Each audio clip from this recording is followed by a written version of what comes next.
jefe del Estado español, el general Francisco Franco, fallecía un 20 de noviembre del año 1975 y más de 3 millones de españoles desfilaron delante de su féretro en agradecimiento por sus casi 40 años al frente del gobierno en España. Toda Europa miraba atónita aquellas colas inmensas de españoles que acudían tristes al Palacio Real a ver el cadáver de aquel dictador terrible. ¿Cómo podía un pueblo llorar tanto la muerte de un supuesto tirano? ¿Qué méritos había hecho? El 20 de noviembre del año 1975, Franco dejaba una España muy diferente a la que había encontrado allá por el año 1939.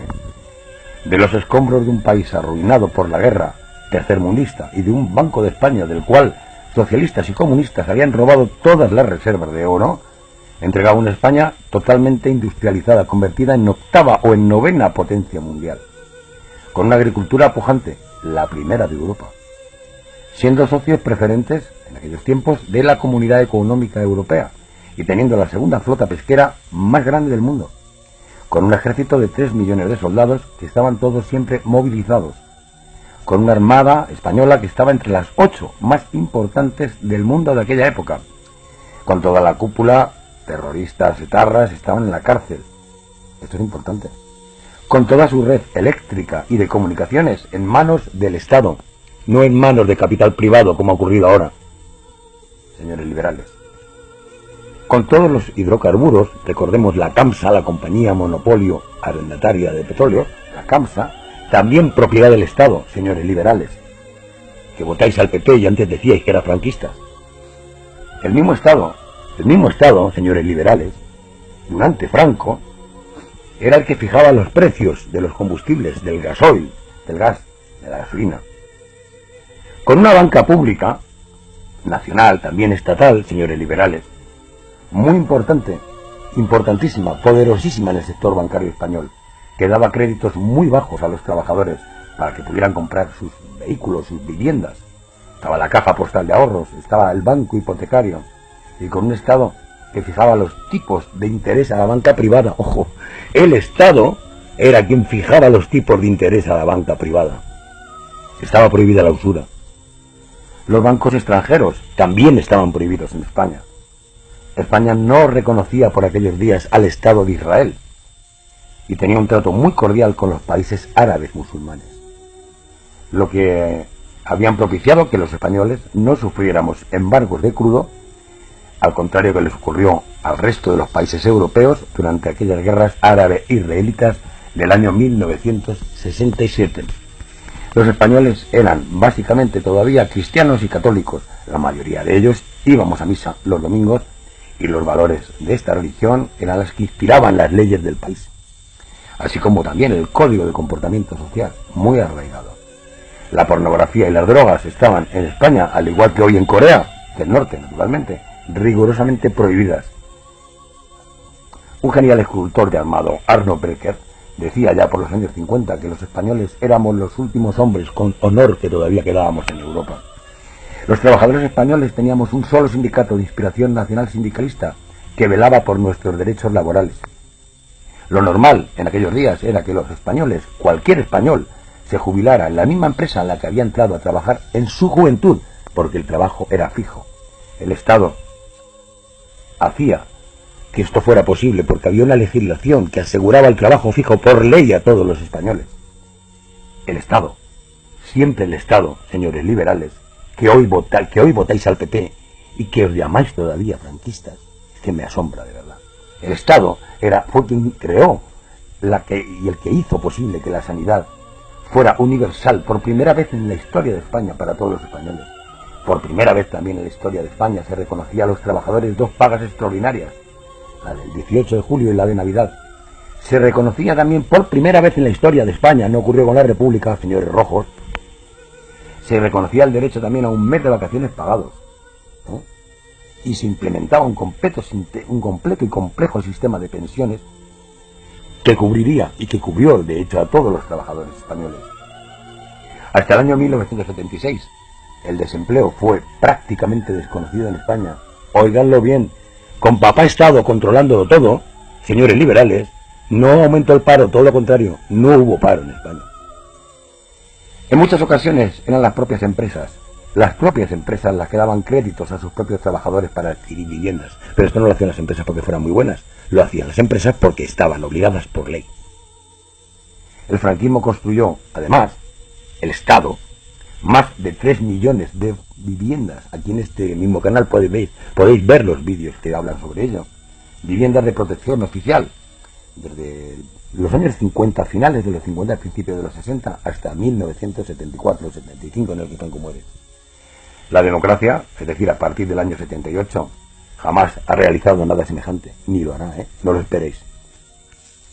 España era un país unido, aunque claro, diverso, mantenía su diversidad.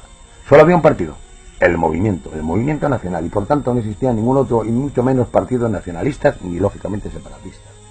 Las regiones solo eran una mera división administrativa en los mapas escolares.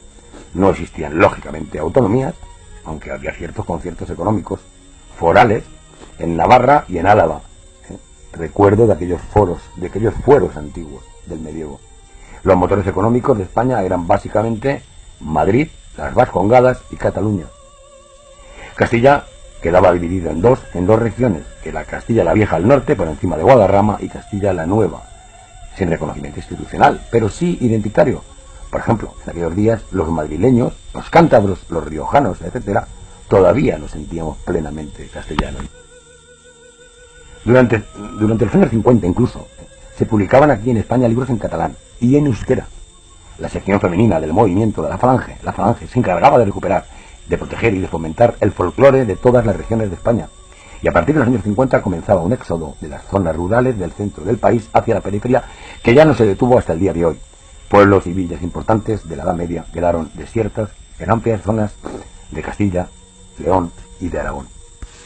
En el año 73, el presidente del gobierno, don Luis Carrero Blanco, se entrevistó con el secretario de Estado norteamericano Henry Kissinger para informarle de que España iba a dotarse a sí misma de la bomba atómica.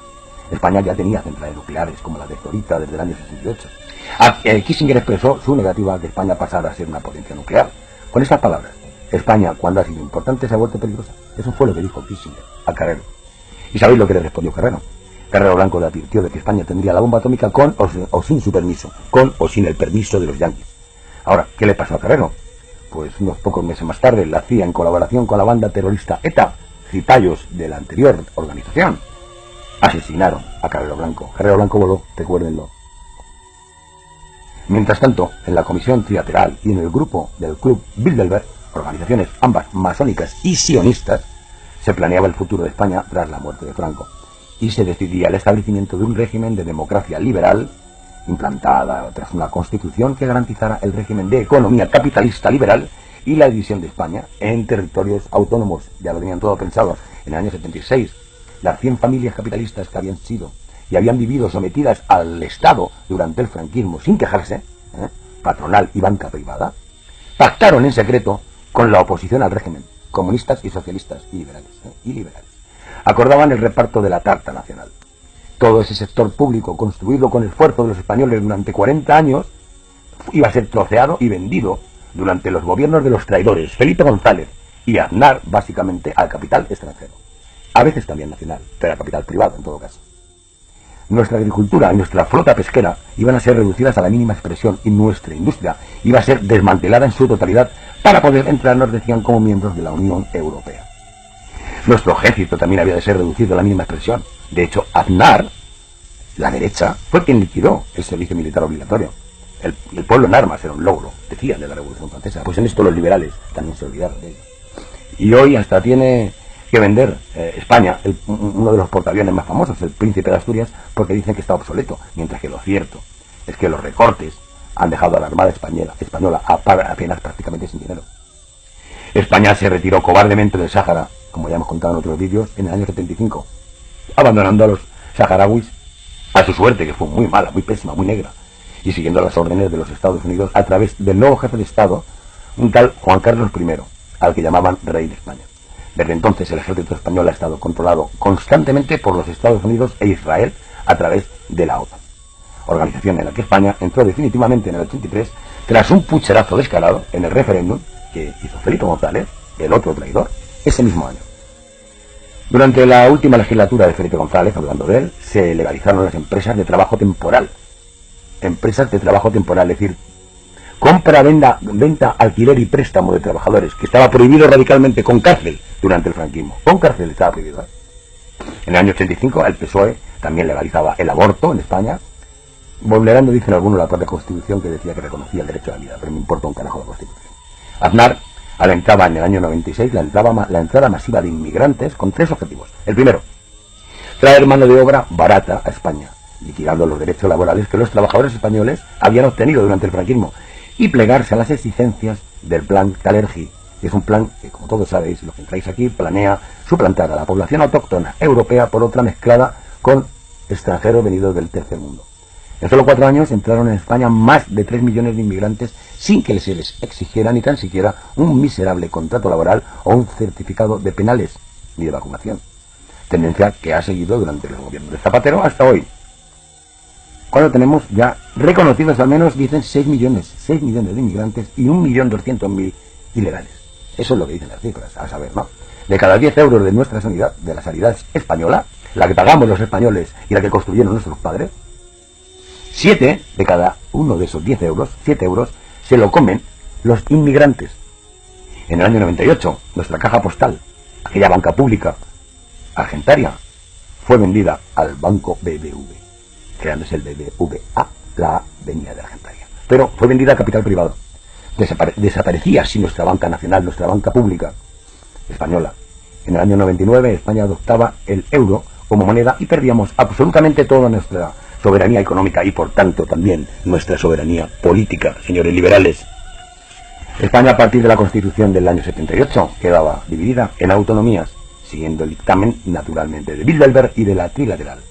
La nueva casta política, parasitaria toda ella, ocupaba sus poltronas en el Senado, en el Congreso de los Diputados, en los 17 parlamentos regionales y en todos los ayuntamientos. Por cierto, cuando Franco los alcaldes no cobraban, ni siquiera los alcaldes, no digamos los concejales, no se cobraba salario. Los procuradores en cortes, similar a nuestros actuales diputados y senadores, tampoco cobraban. Cobraban una cantidad irrisoria, vamos. Bueno, se puede continuar, ¿no? Por ejemplo, León y Castilla, la tierra, mi tierra, pagaron los platos rotos. Mientras que a otras comunidades autónomas les fue muy bien, ¿no? Como el País Vasco, Cataluña, otras, que fueron reconocidas como nacionalidades históricas, nosotros, los castellanos y los leoneses, territorios que sí habíamos sido incluso independientes durante siglos y que fuimos los que creamos España, nos hicieron desaparecer prácticamente el mapa. Las comunidades autónomas castellanas fueron impuestas por el Congreso de los Diputados, decían ellos, por interés nacional. El resto, vosotros, todos los que escucháis desde el resto de España, os dejaron votar vuestros estatutos de autonomía. A nosotros los castellanos, incluyendo los madrileños, que nos echaron de Castilla, no, nos lo impusieron. Decían que por interés nacional. Sus estatutos jamás fueron aprobados en referéndum, los nuestros, los de los castellanos, privilegio que tuvieron todos los demás, yo digo, catalanes, vascos, navarros, andaluces, etc. Otro tanto sucedió con los leoneses. España quedó dividida y debilitada, y naturalmente a merced de la banca y de la burguesía. La vasca, la catalana, la centralista de Madrid y la extranjera. Para colmo, en el año 77 se realizó una amnistía política en todo el país, cuya primera consecuencia fue la liberación de más de 300 terroristas que inmediatamente pasaron a tomar las armas y, lógicamente, a asesinar a más españoles, protegidos siempre por el Estado español y por el Estado francés, por muchos que fueron. Hoy el 70% de los españoles nos declaramos católicos, pero no llega al 20% de los que acudimos regularmente a las iglesias los domingos. También es cierto que las misas de los domingos ya no son las de los años 60 y 70. Nuestra iglesia también ha cambiado, se ha ayornado también. El resto ya lo conocemos todo, ¿no?